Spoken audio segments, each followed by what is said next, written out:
नमस्कार, मैं दीपक शर्मा और मेरे YouTube मंच पर आपका स्वागत।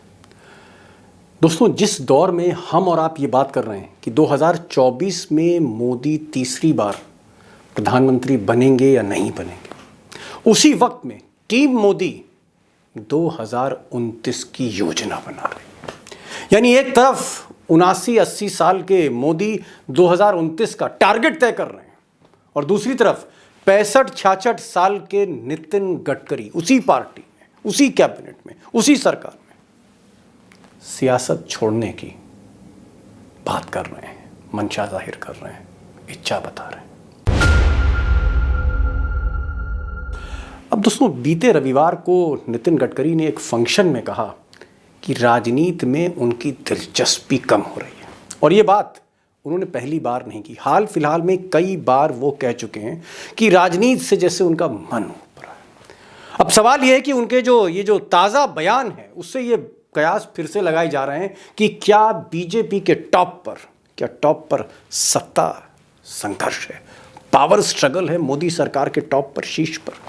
और यहीं से एक सवाल उठता है कि क्या गुजरात लॉबी के रिश्ते नितिन गडकरी से अच्छे नहीं हैं। और सवाल नंबर 2 कि क्या बीजेपी में जो घमासान है वो तेज हो रहा है, बढ़ता जा रहा है।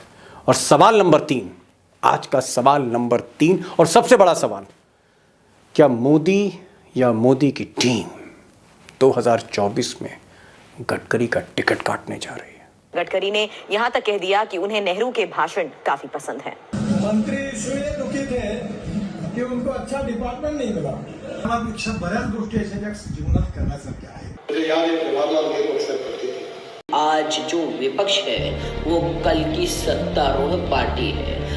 अब दोस्तों, जो बात नितिन गडकरी ने संडे को कही, कमोबेश ऐसी ही बात उन्होंने पिछले साल 2022 में जुलाई के महीने में कही कि उनका राजनीति छोड़ने का मन करता है क्योंकि लोगों की सेवा करने के लिए और भी रास्ते हैं। अब जब गडकरी साहब ने ये बात कही और वायरल हुई तो मोदी और शाह को जैसे एक मौका मिल गया, या मोदी और शाह जिस बात का इंतज़ार कर रहे थे। और आनन फानन में बीजेपी पार्लियामेंट्री बोर्ड से गडकरी साहब का पत्ता साफ किया गया, उनकी कुर्सी हटा दी गई। और यही नहीं, सेंट्रल इलेक्शन कमेटी जो बीजेपी की टॉप बॉडी है, जो टिकट तय करती है, चाहे विधायक हो या सांसद हो, वहाँ से भी कुर्सी हटा दी मोदी और शाह ने। और तकरीबन हर मंत्रालय, 5 मंत्रालय गडकरी के पास एक दौर में थे। धीरे धीरे करके 4 मंत्रालय, फिर 3 मंत्रालय, आज उनके पास सिर्फ सड़क बनाने का ही काम है। सवाल इस बात का है कि गडकरी और मोदी के जो रिश्ते हैं, कि गडकरी सिर्फ अकेले हैं या बीजेपी में और भी कई लोग हैं गडकरी जैसे जो हिम्मत करके बोल नहीं पाते। गडकरी क्या बागियों के प्रतीक हैं, या गडकरी एक अकेला रास्ता चुन रहे हैं, या गडकरी और मोदी में कहीं ना कहीं पुरानी अदावत है। अब इन सबको लेकर मैं आज एक ऐसे एक्सपर्ट से आपकी बात कराऊंगा, आपके सामने लाऊंगा, जो पिछले 30 साल से नितिन गडकरी के ग्राफ को नागपुर में चढ़ता हुआ देख रहे हैं फॉर द लास्ट 30 ईयर्स, पिछले 30 साल से। और बहुत सी ऐसी बातें होंगी जो शायद टीवी पर आप पहली बार सुनेंगे, उस पर तो आऊँगा। लेकिन मैं फिलहाल चाहता हूं कि एक नज़र जरा मोदी और शाह की राजनीति पर भी देख लें, इनके टारगेट पर भी देख लें, इनके लक्ष्य पर भी देख लें कि मोदी आखिर चाहते क्या हैं आज की तारीख। अब दोस्तों, कुछ तस्वीर आपके सामने और साफ करूं, इसलिए मैंने बीजेपी के कुछ पुराने पत्रकारों से बात करी जो बीजेपी को कवर करते हैं बरसों से। और उनका ये कहना है कि मोदी जी की जो स्टाइल ऑफ पॉलिटिक्स है, मोदी और अमित शाह की, या गुजरात लॉबी की जो स्टाइल ऑफ पॉलिटिक्स है, उसमें एक तरह से जो उसका जो सिग्नेचर साइन है वो ये है कि एक टोटल सेंट्रलाइजेशन ऑफ पावर, यानी सारी सत्ता मुट्ठी में हो मोदी जी के। और इसके लिए 2 चीज़ें ज़रूरी हैं, total control of the party, यानी पार्टी पर पूरा नियंत्रण, और उसके अलावा total control on the government, सरकार पर भी पूरा नियंत्रण, कैबिनेट पर, काउंसिल ऑफ मिनिस्टर्स पर, ब्यूरोक्रेसी पर, संस्थाओं पर जो सरकार के साथ चलती हैं, टोटल कंट्रोल। और इस टोटल कंट्रोल करने के लिए जाहिर तौर पर 2014 से जो बीजेपी थी और 2014 के बाद की जो बीजेपी है, यानी मोदी से पहले एज प्राइम मिनिस्टर और मोदी के बाद एज प्राइम मिनिस्टर, उसमें ज़मीन आसमान का अंतर है। और मैं चाहता हूं कि किस तरह यह ऑपरेशन हुआ, सेंट्रलाइजेशन ऑफ पावर का, सत्ता का टोटल कंट्रोल, पार्टी का टोटल कंट्रोल, इसको समझाने की कोशिश करता हूं और फिर चलेंगे अपने एक्सपर्ट के पास और समझेंगे कि मसला है क्या, कि गडकरी अकेले हैं या कई गडकरी हैं भाजपा में। अब दोस्तों, अगर आप मोदी जी का करियर देखें तो काफ़ी लेट स्टार्ट हुआ, यानी वो जो राजनीति की मुख्य धारा में आए जब वो मुख्यमंत्री बने 2001 में, तो उनसे पहले और कई लोग बीजेपी में मंत्री बन चुके थे। केंद्र में वाजपेयी सरकार थी, तमाम लोग कैबिनेट मिनिस्टर थे, कुछ लोग प्रदेश मुख्यमंत्री थे, यानी उनसे लोग काफ़ी सीनियर थे मोदी जी से। और ऐसे भी कई लोग हैं जिनसे समय लेना पड़ता था मोदी जी को। अक्सर मोदी जी बहुत से ऐसे बीजेपी नेताओं जो मंत्री थे उनके कमरे के बाहर इंतज़ार करते थे, अपॉइंटमेंट लेते थे। जाहिर तौर पर सीनियरिटी जूनियरिटी का फ़र्क होता है, इसलिए 2014 के बाद जब मोदी जी आए तो अपने से जो सीनियर लोग थे मोदी जी उन पर मेहरबान नहीं हुए, कुछ लोगों का मजबूरी में साथ लिया। अब अगर ये ग्राफिक्स आप देखें तो मैंने ऐसे लोगों को जो उनसे सीनियर थे, उनसे ताकतवर थे, उनसे रसूखदार थे, ऐसे मैंने तकरीबन 4 ग्रुप्स बनाए आपको आसानी से समझाने के लिए। पहला ग्रुप जो आप कह सकते हैं वाकई मोदी के उस्ताद थे, उस ग्रुप में अडवाणी थे, जोशी थे, यशवंत सिन्हा थे, अरुण शौरी थे और भी कई थे। और इस ग्रुप को मोदी जी ने 75 प्लस कह के टारगेट किया कि 75 साल के ऊपर हैं, ये टिकट देने लायक नहीं है, इनके रिटायरमेंट की एज आ गई और छुट्टी कर दी ग्रुप नंबर 1 की। ग्रुप नंबर जो 2 था उसमें सुषमा स्वराज थी जो लीडर ऑफ अपोजिशन थी लोकसभा में, जेटली साहब थे जो लीडर ऑफ अपोजिशन थे राज्यसभा में। अब जेटली साहब जो थे उनसे मोदी जी ने मदद दी थी जब गुजरात के दंगों का मामला चल रहा था, और सुप्रीम कोर्ट ने में राहत भी दी अरुण जेटली ने। तो अरुण जेटली और सुषमा स्वराज से कुछ दिन तो उनकी बनी, लेकिन बाद में नहीं। अब दुर्भाग्य था कि दोनों रहे नहीं, दे आर नो मोर। तो ये जो ग्रुप है अपने आप ही, एक और ग्रुप है जो जेटली जैसा पावरफुल नहीं था लेकिन पावरफुल था, और उस ग्रुप में आप देखेंगे राजनाथ सिंह हैं, नितिन गडकरी हैं, उसमें वसुंधरा राजे हैं जो राजस्थान के मुख्यमंत्री मोदी जी से सीनियर, उसमें शिवराज सिंह चौहान जो मोदी से कई ज़्यादा पावरफुल थे और अडवाणी के बड़े करीब थे। इसको भी धीरे धीरे किनारे किया और एक सीमा तक रखा। हालांकि अभी भी राजनाथ और गडकरी उनके साथ हैं। शिवराज से उनके जो संबंध हैं नरम गरम हैं, वसुंधरा से भी नरम गरम संबंध है। तो ये ग्रुप नंबर 3 है। और ग्रुप नंबर 4 जो सरकार में था लेकिन मोदी जी से सीनियर था, राजीव प्रताप रूडी, रविशंकर प्रसाद, प्रकाश जावड़ेकर, मुख्तार अब्बास नकवी, सुशील मोदी, ये भी एक लंबी लिस्ट है। इस ग्रुप से भी थोड़ी न थोड़ी आप कह सकते हैं मोदी जी को और अमित शाह को थोड़ी सी तकलीफ़ थी, क्योंकि ये तब मंत्री बन गए थे ये लोग जब मोदी जी कुछ भी नहीं थे, जब मोदी जी पार्टी के पदाधिकारी थे, उस वक्त ये लोग मंत्री थे। तो वो भी एक आप कह सकते हैं कहीं ना कहीं एक back of the mind Modi ji के ये लोग थे कि जब तक ये सीनियर रहेंगे तब तक पार्टी पूरे अपने हाथ में नहीं आएगी, मुट्ठी में नहीं आएगी, न पार्टी पूरी आएगी न सरकार पूरी आएगी। और इस ग्रुप को एक एक करके जहां मौका मिला वहीं पर कतर दिए। अब दोस्तों, मोदी जी का जो स्टाइल ऑफ ऑपरेशन है, सरकार चलाने का, पार्टी चलाने का, उनका जो स्टाइल है या उनकी जो रणनीति है, उसमें वही लोग होते हैं जो मोदी जी जिनको पसंद करते हैं या मोदी जी इनको खुद हैंड पिक करते हैं। जाहिर तौर पर उनकी कई शर्तें हैं। पहली शर्त यह है कि 100% लॉयल्टी, 100% ओबीडियंट होना चाहिए। जो वो कहें शब्दशः उनकी बात को माने, कमांड को माने और एग्जीक्यूट करे मोदी जी की।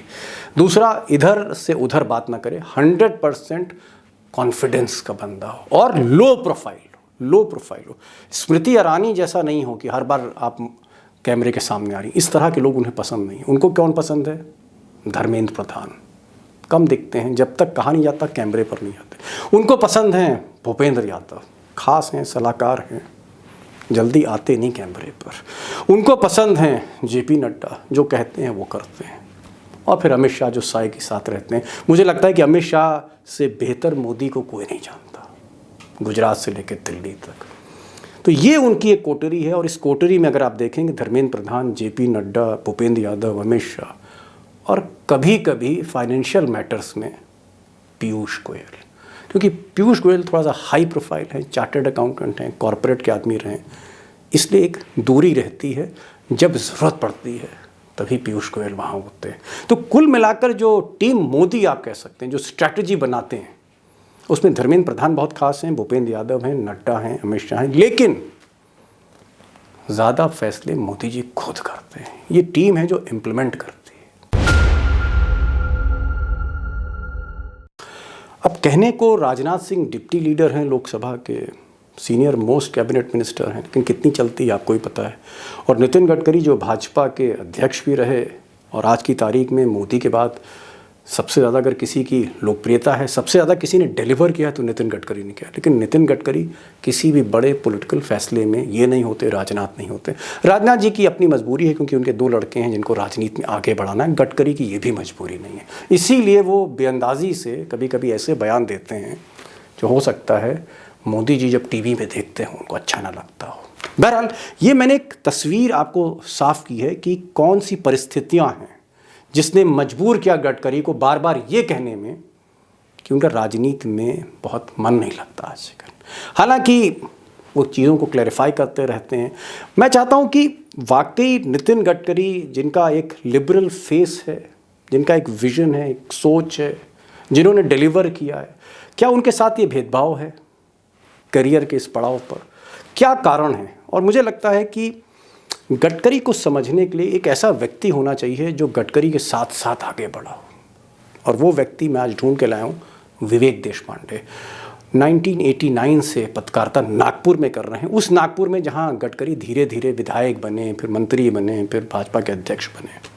30 साल से गडकरी जी को देख रहे हैं, और सबसे बड़ी चीज़, निष्पक्ष हैं, निडर हैं, क्रिटिकल असेसमेंट करते हैं। इंडियन एक्सप्रेस जैसे अखबार में 30 साल काम किया इन्होंने, और मुझे लगता है कि इनसे थोड़ा सा आपको, जब आप इनकी बातें सुनेंगे तो बीजेपी के अंदर का खेल समझ में आ जाएगा, और बीजेपी का अंदर का खेल समझ में आ गया तो मोदी सरकार समझ में आ गई। मोदी का विजन या माइंड या जहन या रणनीति या टारगेट सब कुछ समझ में आने लगेंगे आपको। ज़्यादा देर नहीं लूँगा, नागपुर चलते हैं, विवेक देशपांडे से बात करते हैं। आखिर तक देखिएगा, तस्वीर जाहिर तौर पर साफ होगी। विवेक जी, मेरा पहला सवाल, इतने वर्षों से आप नागपुर में रहकर पत्रकारिता करके, और बड़े बड़े अखबारों में आपने पत्रकारिता करी, इंडियन एक्सप्रेस में करी और तमाम बड़े अंग्रेजी के अखबारों में करी। आपने गडकरी को नागपुर से मुंबई जाते हुए देखा जब वो मंत्री बने, फिर नागपुर से आपने दिल्ली जाते हुए देखा जब वो बीजेपी के अध्यक्ष बने राष्ट्रीय, और फिर वो मंत्री बने। लेकिन पिछले कुछ दिनों से, या यूं कहूं 1-2 साल से, या और स्पेसिफिक हो जाऊं, जब से नरेंद्र मोदी और अमित शाह को ताकत मिली है, तब से कहीं ना कहीं गडकरी साहब थोड़ा सा, जैसे कहते हैं, बेचैनी कह लीजिए, या उनका रास्ता जो है थोड़ा सा अलग हो रहा है। कभी वो नेहरू की तारीफ करते हैं, कभी वाजपेयी की तारीफ करते हैं, कभी कहते हैं कि हम राजनीति छोड़ने का दिल करता है कि सियासत छोड़ दें, कुछ और करें। ये जो सारी बातें आ रही हैं, आपको क्या लगता है कि ऐसा तो नहीं है कि मोदी का जो स्कूल ऑफ पॉलिटिक्स है और जो स्कूल ऑफ पॉलिटिक्स गडकरी साहब का है, इसमें एक बहुत जबरदस्त टकराव है?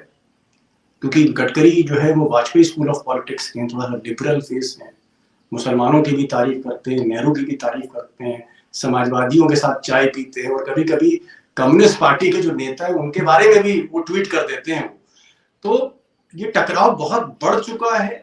और अगर मैं बहुत सीधे सवाल करूं, जो मुझे आखिरी सवाल करना चाहिए, अगर मैं वो पहला सवाल कर दूं कि क्या गडकरी का टिकट कट सकता है 24 में, मैं बहुत एक ईमानदारी से आपसे जवाब चाह रहा हूं। हाँ, दीपक जी, ऐसा है कि गडकरी का जो पूरा पर्सोना है, उसको अगर आप ध्यान से देखेंगे, उनका जो प्रवास है, जब से वो एमएलसी बने, सबसे पहले तो एमएलसी बने, फिर मिनिस्टर थे शिवसेना और भाजपा की जो पहली सरकार महाराष्ट्र में बनी 95 में, उस समय वो पीडब्ल्यूडी मिनिस्टर बने और उन्होंने अपना एक मंत्री के नाते से अपना जो सिक्का जमाया, जो उन्होंने काम किए मुंबई में 55 फ्लाईओवर, फिर बहुत सारी सड़कें बनाई, पुलिया बनाए, तो एक इंफ्रास्ट्रक्चर डेवलप करने में उन्होंने जो बहुत बड़ा काम किया, उससे उनका सारे देश में नाम हुआ। और फिर वो वाजपेयी जी ने अपनी सरकार में उनको वो जो रूरल रोड्स वाला स्कीम था उसमें उनको ड्राफ्ट किया और उन्होंने उसमें भी काम किया। उसके बाद उनका एक डेवलपमेंट के फ्रंट पर एक काम करने वाला एक बीजेपी का फेस, इस तरह से उनका परिचय सारे देश को हुआ। और आरएसएस में भी उनका एक महत्वपूर्ण स्थान बन गया। और 2009 उसका नतीजा हुआ कि 2009 में उनको दिल्ली भेजा गया बीजेपी के प्रेसिडेंट के नाते। जी, तो वो जो बात थी वो एक क्या कहते हैं उसको, एक बहुत ही रिवॉल्यूशनरी बात थी कि जहां पर बड़े-बड़े नेता ऑलरेडी मौजूद थे, आडवाणी जी थे, मुरली मनोहर जोशी, सुषमा स्वराज, अरुण जेटली, राजनाथ सिंह, इतने दिग्गज नेता जहां पर थे, वहां पर एक कंपैरेटिवली बहुत ही ज्यादा जूनियर एक नेता को पार्टी का प्रेसिडेंट बना के भेजना, आरएसएस ने अपना जो एक अधिकार उस समय जमाया था, उससे बहुत लोग वहां पर आहत हुए थे, नाराज हुए थे। और 2012 में आपको याद होगा जब दोबारा उनको प्रेसिडेंट बनाने की बात आई तो उस बात को नहीं होने दिया गया। और उस समय एक जिस ग्रुप के वो कभी सर्वे सर्वा हुआ करते थे, पूर्ति ग्रुप, जो एक इंडस्ट्रियल ग्रुप, लोग वैसे दबी जुबान में, विवेक भाई, दबी जुबान बारे में खबरें छप लोग दबी जुबान में यहाँ कहते हैं, जो आपने 2012 का जिक्र किया और आपने जिक्र किया कि गडकरी को दोबारा अध्यक्ष बनाने की बात थी, क्योंकि तब 2014 का चुनाव आ रहा था जहाँ मोदी जी विकेट पर उतर चुके थे, बल्ला और पैड वैड पहन के, हेलमेट लगा के।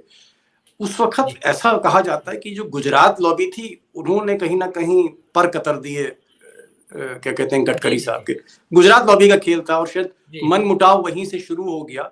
मैं फिर दोहरा रहा हूँ, मन मुटाव तो है, ये तो हमें दिखता है और मैं उस पर बात करूंगा।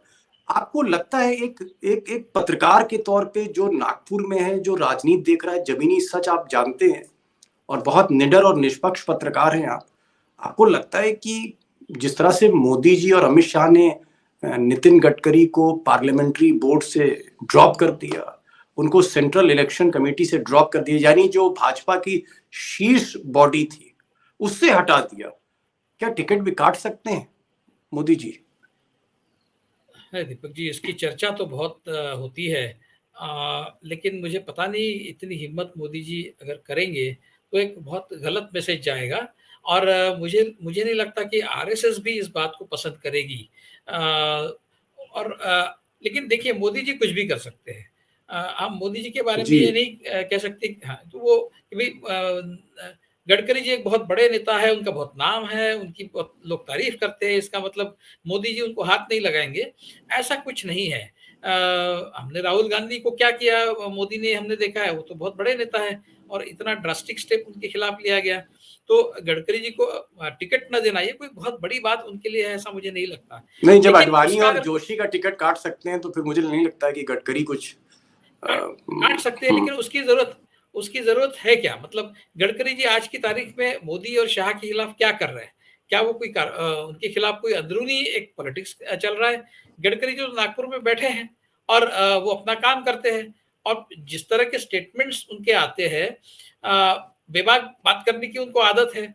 अब उसके कई मतलब निकाले जा सकते हैं और वो निकाले जाने चाहिए, क्योंकि वो पॉलिटिशियन है, वो कोई सोशल वर्कर तो है नहीं। वो बात तो करते हैं सोशल वर्कर, मैं ज्यादा सोशल वर्कर हूँ और कम पॉलिटिशियन हूँ, लेकिन है तो वो पॉलिटिशियन, तो उनकी बातों का मतलब तो निकाला जाएगा। उससे वो बहुत नाराज भी हो जाते हैं, लेकिन उसमें से कुछ मैसेजेस जो अनजाने में उनसे निकल जाते होंगे, हो सकता है, फिर जाने अनजाने में जानबूझकर भी वो करते होंगे, ये भी हो सकता है। वो मैसेजेस जो है वो उनका उसका जो अर्थ है वो दिल्ली में उस अर्थ का जो है एक कॉन्फिडेंस लिया जाता है और शायद उसी की वजह से वो दिल्ली के जो शीर्षस्थ नेता है बीजेपी के, उनमें वो बहुत ज्यादा पॉपुलर नहीं है। और उसी के चलते हमने देखा है सेंट्रल पार्लियामेंट्री बोर्ड से, सेंट्रल इलेक्शन कमीशन से उनको निकाल दिया। अब एक last nail in the coffin जिसको कहते हैं अंग्रेजी में, अगर उनकी टिकट भी काट देते हैं तो सवाल ये पैदा होता है कि उनकी जगह नागपुर में किसको टिकट दिया जाएगा। ये हो सकता है कि फडणवीस को दिया जा सकता है, और फडणवीस जी को दिल्ली में बुलाया जा सकता है। लेकिन आखिर में ये गडकरी के खिलाफ ये करने का बीजेपी को फायदा क्या है? आज बीजेपी को गडकरी मतलब बीजेपी एज अ पार्टी, जो बीजेपी में 2-4 सबसे पॉपुलर लोग हैं, मोदी जी के बाद अगर आप किसी का नाम ले सकते हैं तो गडकरी है। वो किसी मतलब बड़बोलेपन से नहीं है, उनका जो पॉपुलैरिटी है वो उनके काम से है, जो एक नहीं, ये बात मैं मानता हूँ विवेक जी की जो उन्होंने सड़कों के लिए काम किया है और जिस तरह से हाईवेज बनाए हैं, चाहे वो किसी राजधानी को किसी राजधानी से जोड़ रहे हो, या मिसाल के तौर पर जो दिल्ली से मुंबई का हाईवे बन रहा है और उसके साथ साथ जो इंडस्ट्रियल कॉरिडोर्स की बात हो रही है, वो सारी चीजें अपनी जगह ठीक है। मैं तो ये कह रहा था कि मोदी और अमित शाह जो भी पार्टी को लेकर रणनीति बनाते हैं, किसको मुख्यमंत्री बनाना है, किस सरकार में क्या ऑपरेशन करना है, या फ्यूचर की जो पॉलिटिक्स का जो एक तरह का आप कह सकते हैं ब्लूप्रिंट तैयार करते, उसमें गडकरी जी की कोई स्पेस नहीं है, उसमें गडकरी जी की कोई सहमति नहीं, जबकि गडकरी जी पार्टी के अध्यक्ष है। मैं इस बिना पे कह रहा हूं कि ये जो मोदी वर्सेस गडकरी है, आप मानते हैं कि भाजपा में इसकी चर्चा होती है, दबी जुबान में चर्चा होती, पर्दे के पीछे चर्चा होती कि मोदी और गडकरी में, गुजरात लॉबी और गडकरी में रिश्ते बहुत अच्छे नहीं हैं। ये मैं सही कह रहा हूं या गलत कह रहा हूं? बिल्कुल सही है, बिल्कुल सही है, तो बात स्पष्ट है। और कभी गडकरी जी की तरफ से या फिर मोदी जी की तरफ से इस बात का खुलासा भी नहीं हुआ कि इसमें अगर कुछ झूठ है तो वो कह देते कि नहीं ऐसा बिल्कुल नहीं है, मैं मोदी जी के साथ में हूँ। लेकिन वो मोदी जी का जो नाम लेते हैं वो एक फॉर्मेलिटी के तौर पर लेते हैं, और वो मेरे ख्याल से बीजेपी के सारे नेता जो किसी भी भाषण की शुरुआत जो करते हैं कि आज प्रधानमंत्री मोदी जी के नेतृत्व में देश बहुत प्रगति कर रहा है, उस तरह की बात तो गडकरी जी भी कहते हैं। वो तो एक उनका पॉलिटिकल कंपल्शन भी है। लेकिन कभी उन्होंने बहुत ज्यादा आउट ऑफ द वे जाके मोदी जी की तारीफ की है, या फिर मोदी जी ने किसी भी, मैंने तो आज तक नहीं सुना। महाराष्ट्र में इतने बार मोदी जी आए, नागपुर आए, और नागपुर आने के बाद जो भी उनके भाषण हुए उसमें कहीं भी नितिन गडकरी जी की तारीफ करते हुए मैंने मोदी जी को नहीं सुना। तो दोनों के बीच में एक मनमुटाव है, एक कोल्ड वॉर है, ये सारा देश जानता है। और वो क्यों है ये भी जानता है, क्योंकि गडकरी जी का स्टाइल ऑफ पॉलिटिक्स जो है वो बिल्कुल अलग है मोदी जी के स्टाइल ऑफ पॉलिटिक्स से। मोदी जी एक बहुत ही out and out communal politics में विश्वास करने वाले, आरएसएस का जो कोर आइडियोलॉजी है उसको बहुत ज्यादा इंटेंसिटी के साथ आगे ले जाने वाले पॉलिटिशियन है। गडकरी जो है, गडकरी ब्रॉड माइंडेड है, एक अटल बिहारी वाजपेयी जी के मोल्ड में है। वो मुसलमानों को दुश्मन नहीं मानते, और इस तरह की बात भी कभी आपने पिछले इतने सालों से आप गडकरी को सुन रहे हो, लेकिन कभी आपने गडकरी जी के मुंह से किसी भी तरह से मुस्लिम समुदाय के बारे में कोई भी निगेटिव बात क्या आपने सुनी है? मैंने तो नहीं सुनी, मैं इतने सालों से उनको जानता हूं। तो वो सारे लोगों को साथ में लेके चलना जानते हैं, मानते हैं। और देखिए अभी नागपुर का मैं आपको उदाहरण दूंगा। नागपुर एक ऐसा शहर है जिसमें कभी भी आरएसएस का हेडक्वार्टर नागपुर था, आज भी है, लेकिन कभी हिंदू मुस्लिम दंगा, नागपुर जो भारत में गिने चुने कुछ बड़े शहर है जिनमें कभी भी हिंदू मुस्लिम दंगे नहीं हुए, मैं तो सिर्फ नागपुर का ही नाम जानता हूँ, सिर्फ नागपुर। इसके बावजूद कि भाई नागपुर आरएसएस का हेडक्वार्टर कभी भी नहीं हुआ। और इस वातावरण में गडकरी जी जो है, इवन फडणवीस जो है, आप देखिए जब फडणवीस मुख्यमंत्री थे तो 5 साल तक उन्होंने भी कभी हिंदू मुस्लिम इस तर्ज पर कोई अपनी बात नहीं रखी। उसके बाद वो हिंदुत्व के मोल्ड में चले गए और बहुत ज्यादा अभी उस तर्ज पर बात करते हैं, बात अलग है। चलिए, उन्होंने हार्डलाइन भी नहीं करते।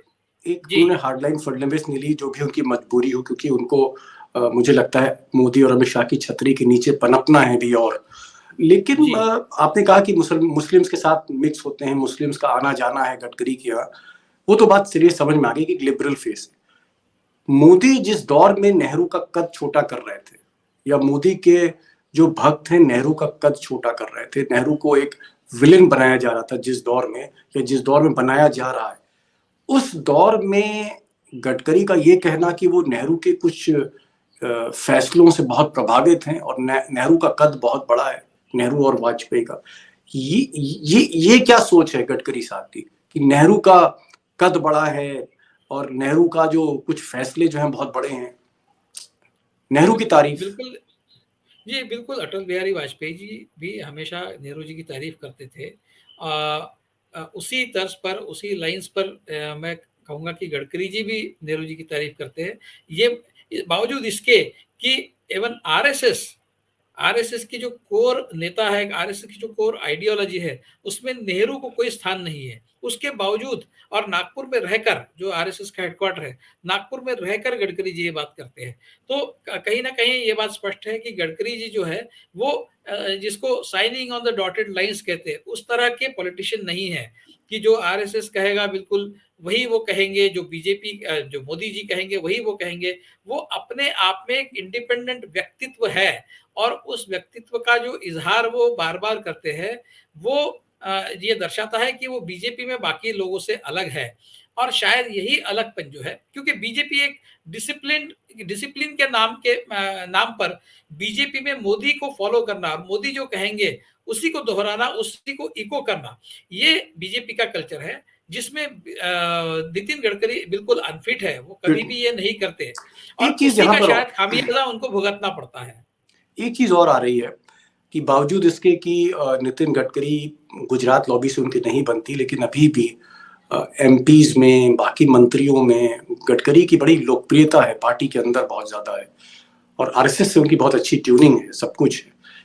ऐसा कहा जाता है कि 2024 में इसलिए मोदी टिकट काट सकते हैं, इसलिए अमित शाह काट सकते हैं उनका टिकट, क्योंकि अगर कहीं सीटें कम आई, 272 की जगह 230 सीट आई या 235 आई, ऐसी स्थिति में जब समर्थन की जरूरत रहेगी बीजेपी को, तो गडकरी के नाम पे समर्थन मिल सकता है उनके लिबरल फेस को लेके, लेकिन मोदी के नाम पे कतई कोई पार्टी नहीं देगी। यहाँ तक कि लोग ये कहते हैं कि जगन मोहन रेड्डी जैसे लोग या नवीन पटनायक जैसे लोग, जिनको कोई गुरेज नहीं है मोदी सरकार से, इस तरह की पार्टियां, इस तरह के नेता भी मोदी को हटा के गडकरी जैसे नेता को चुन सकते। इवन ममता बनर्जी आगे आ सकती, नीतीश कुमार आगे आ सकते हैं, शरद पवार आ सकते हैं, उद्धव ठाकरे आ सकते हैं, केजरीवाल भी जा सकते हैं। ऐसी स्थिति को रोकने के लिए क्या गुजरात लॉबी चाहती है कि भाई ये पर ही काट दो तो चिड़िया क्या उड़ेगी? आप ऐसा लगता है कि टिकट काटने का के पीछे ये हो सकता है, अगर टिकट काटते हैं तो?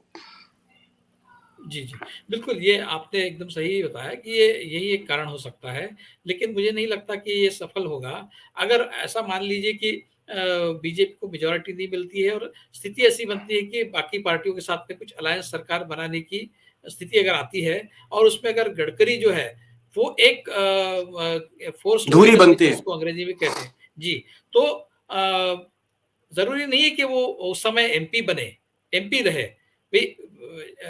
बाद में भी उनको एमपी बनाया जा सकता है पार्टी की तरफ से।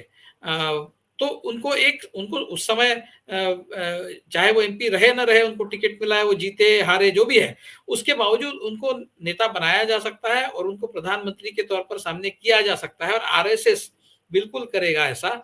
आज तो वो मोदी जी के साथ है, लेकिन आरएसएस कभी भी व्यक्ति केंद्रीय संस्था कभी भी नहीं रही।